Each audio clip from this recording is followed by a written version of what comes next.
L'invité de la matinale sur NC Première.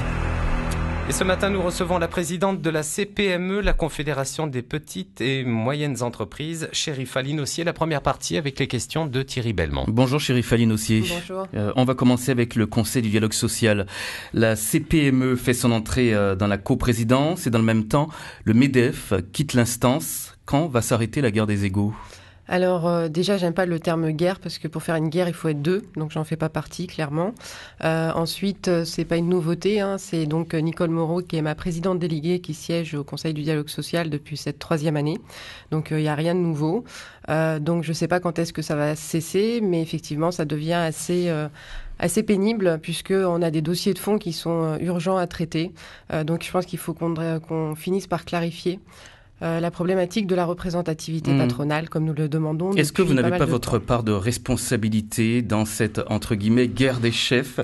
Est-ce que, d'une certaine manière, vous n'avez pas non plus alimenté cette tension aussi ? Alors déjà, on répond aux attaques, ce qui me paraît assez normal. Et je vais vous raconter une petite anecdote. Au mois de mai, nous étions à Paris. Nous avons demandé un rendez-vous à Monsieur Cazel, donc conseiller du président Emmanuel Macron. Et il s'avère que le MEDEF était également sur Paris. Donc Monsieur Cazel, judicieusement, a demandé à ce qu'on soit ensemble sur cette rencontre. Et donc quand nous sommes arrivés à l'Élysée, le MEDEF n'a pas souhaité discuter en présence de la CPME à l'Élysée. Non seulement c'est un manque de respect, mais en plus, vous imaginez l'image que ça peut porter du monde économique calédonien. Donc je ne sais pas qui a commencé. En tout cas, à plusieurs reprises... On se bat autour de qui aura la plus grosse représentativité patronale. Vous m'avez fait peur. Le plus, oui, de représentativité. Pourquoi ? Parce qu'en fait, ça définit le nombre de sièges dans les instances. Et nous, aujourd'hui, on veut faire porter la voix des PME et des TPE, surtout calédoniennes. Donc du coup, en fonction de la représentativité, c'est ce qui va définir le nombre de places dans ces institutions, que ce soit la CAFAT, le FSH et j'en passe. Et effectivement, si on ne définit pas clairement quel est le poids de cette représentativité des petites et très petites entreprises en Nouvelle-Calédonie, on ne pourra pas porter la voix de l'économie réelle. Et est-ce qu'on a du mal en ce moment avec le dialogue social ? Non. On continue à discuter avec, en tout cas, les syndicats de salariés, mais c'est vrai que c'est un vrai problème côté patronal, puisqu'effectivement, on a tous vu les interventions de Monsieur Lefebvre à la télé, à la radio, etc. Mais encore une fois, ce n'est pas la première fois que je demande à échanger avec eux. Quand j'ai pris la présidence il y a 3 ans et demi, j'ai demandé à ce qu'on reparte sur une base saine.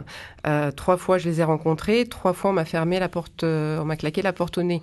Donc, à un moment donné, nous, on a du boulot. On a beaucoup de travail, on a beaucoup de chantiers en ce moment qui sont d'actualité, donc on ne peut pas se permettre d'attendre que les guerres d'ego se terminent. Donc effectivement, je suis peut-être très ferme là-dessus, mais je pense que l'économie mérite mieux et que les chantiers doivent se dérouler. Vous avancez, c'est ce que vous voulez dire. Exactement. Les discussions sur la compétitivité ont l'air de piétiner en ce moment. Tout à fait. Donc là, c'est plus, on avait pris pour habitude d'aller au gouvernement, pour pouvoir réunir justement les partenaires sociaux, donc syndicats de salariés et syndicats patronaux.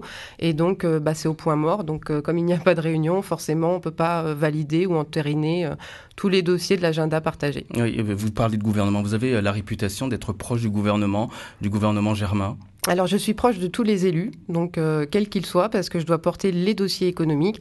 Donc, ce qui est pas simple, parce qu'avec en plus un gouvernement collégial, ça veut dire qu'il faut y aller chacun son tour, avec chacun son portefeuille, etc. Ce qui demande un temps et un volume de temps assez important.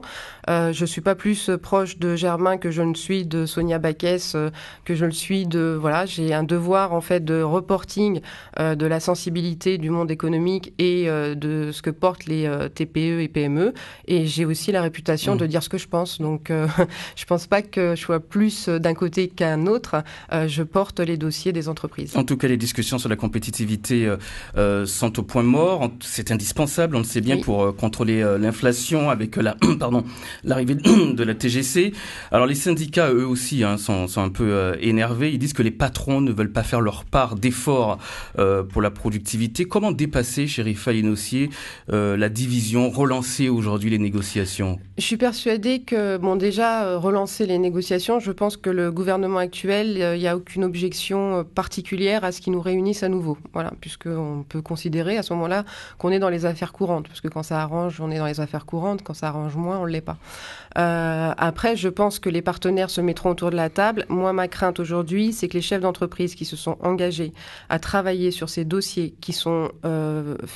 c'est très compliqué, en fait. Donc, ça demande de l'énergie en plus de vos activités de travail, etc. J'ai un peu peur qu'il n'ait plus envie de revenir autour de la table, puisque ça fait quand même 3 ans presque maintenant qu'on traîne sur des prises de décision. Et à un moment donné, il faut prendre une décision. À un moment donné, il faut un courage politique. Tout à fait. Mais à un moment donné, quoi qu'il en soit, on ne peut pas aboutir à 100% d'accord. C'est pas possible. Donc à un moment donné, il faut trancher. Donc la majorité... Qui doit trancher? Pour moi, le gouvernement. Et ensuite, il doit proposer les textes de réforme qui étaient prévus dans cet agenda partagé auprès du Congrès. Il faut du courage politique, c'est ce que vous dites? Il faut du courage politique, tout à fait. Et je pense aussi que le Congrès, à un moment donné, quand il voit que la situation ne va pas, et elle ne va pas, aujourd'hui tout le monde se plaint, j'étais une des premières à le dire à l'antenne, que ça pose un problème qu'il n'y ait pas de gouvernement. J'ai été contredit par un juriste qui a dit non, finalement, juridiquement, oui, mais il y a le côté juridique, mais il y a le côté aussi opérationnel des choses. C'est-à-dire qu'il y a une multitude d'acteurs économiques et autres qui attendent des prises de décision du gouvernement pour porter des dossiers auprès du Congrès. Parce que c'est au Congrès qu'on va pouvoir valider des lois. Donc je pense qu'à un moment donné, le Congrès, il devrait s'autosaisir de certaines situations qui sont critiques et il a la main là-dessus. Donc le Congrès peut tout à fait s'autosaisir de sujets et de lois qui nous permettraient de débloquer des situations et de façon à continuer à avancer, parce qu'il faut qu'on continue à avancer. Et les entreprises souffrent de la crise actuelle du gouvernement? Complètement. Et puis, c'est pas bien pour le moral des troupes quand même. Quand on a des divisions, et vous l'avez rappelé à juste titre, déjà pour nous, à notre niveau, au niveau patronal, ce que ça peut faire comme impact, vous imaginez au niveau politique. Donc aujourd'hui, on crée un climat de division sur division sur division, alors qu'on devrait être de plus en plus fédérés pour porter des projets en commun. Donc il faut absolument qu'aujourd'hui, chacun prenne son rôle et ses responsabilités, qu'au-delà de nos rancœurs personnelles, aussi bien les uns que les autres, qu'on se pose et que... Ranger les rancœurs de côté, ça paraît compliqué, visiblement. Ça paraît pas compliqué, c'est-à-dire que c'est une question d'ego. C'est déjà compliqué entre le MEDEF et la CPME, oui. Alors imaginez entre les élus. Mais moi, je vous le dis, et je le dis à l'antenne, si demain le MEDEF nous appelle et s'excuse du comportement qu'il a eu à l'Élysée, je n'ai aucune objection à ce qu'on se mette autour de la table. S'excuse? Oui, parce que c'est un comportement pas normal.